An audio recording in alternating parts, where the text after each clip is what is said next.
This one right here is straight from my heart. I want to talk about something we all need to hear, especially as believers. So before I go too far, grab a cup of tea, coffee, get comfortable because we really need to talk. This is not just another video or a random video. This can just be the message that can shift something in your heart.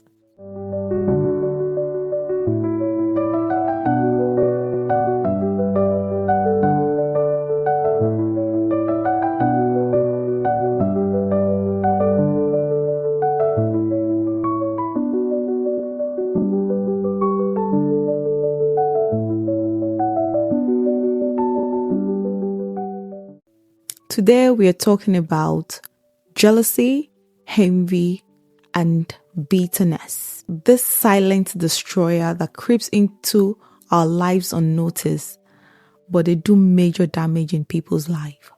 And sadly, they are not just out there in the world. They are right here, even amongst us Christians. And I'm wondering, how did we lose guard? Let me tell you, these things are real. They are dangerous.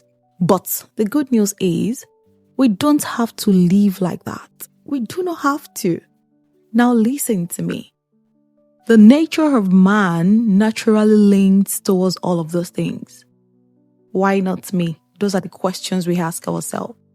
Why her again? Why him again? So what is special about this person?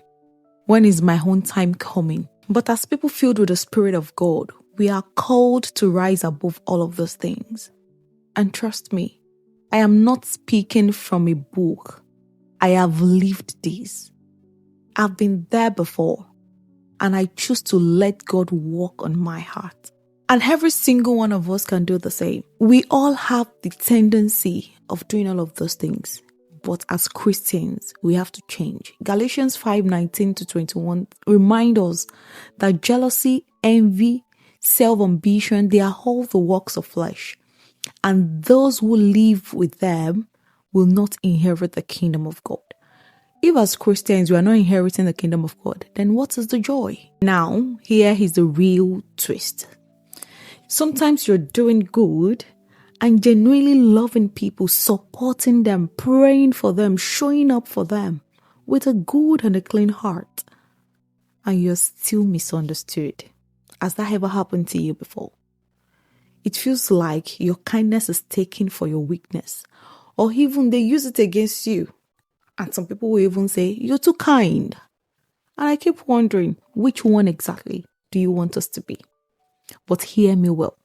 Do not stop being good. Don't get tired of doing good. Galatians 6:9 says, let us not grow weary in doing good, for in due season we will reap if we do not faint. Now listen to me closely. If I said to you a prayer like this, may your thoughts and your wishes for others become your reality. Or a prayer like, may all that you have done to others be done unto you in thousands of folds. Would you say a loud and a bold amen? Just be honest. Would you? Many people, even in the church of God, would hesitate to say amen because those prayers reveals what really is sitting in our hearts as human, even as Christians. Listen to me. We don't need to sugarcoat anything. These things, jealousy, bitterness, competition, they are like spiritual diseases. They kill joy. They kill progress. They even delay blessings because your heart isn't just right to receive what God has in plan or has prepared for you. Let's take a look at a story in the Bible. Let's look at King Saul. He started well, anointed, chosen, but at the moment he allowed jealousy towards David to enter into his life, his story began to change. He lost everything. Meanwhile, Jonathan, his own son, who loved David, he loved him deeply. He was ready to help him. He celebrated him. And God honored Jonathan's heart. That is it. Two different people towards one person and see what the reward or what the outcome is. Here is what I've come to understand. Someone else's blessing is not a threat to yours in whatever way. It isn't. In fact, if you see people breaking through around you, it's a proof that God is in your neighborhood. He's near. He's closer than you can ever think. Your turn is on the way. You do not need to be jealous. You do not need to be bitter. You do not have to be in competition with anybody. Instead of asking so many questions like, why me? Start saying, Lord, thank you. Thank you for what you're doing in the life of this person. I rejoice with this soul. And I wait on you with hope that you will do my own. Trust me, we need to change our thinking. We need to change our mentality. Romans 12:15 says, rejoice with those who rejoice. And Psalm 51 verse 10 says, create in me a clean heart, O God. Family, let's be honest and check our hearts as individuals. Every single day, ask God to purify your thoughts. See, everything starts from the heart.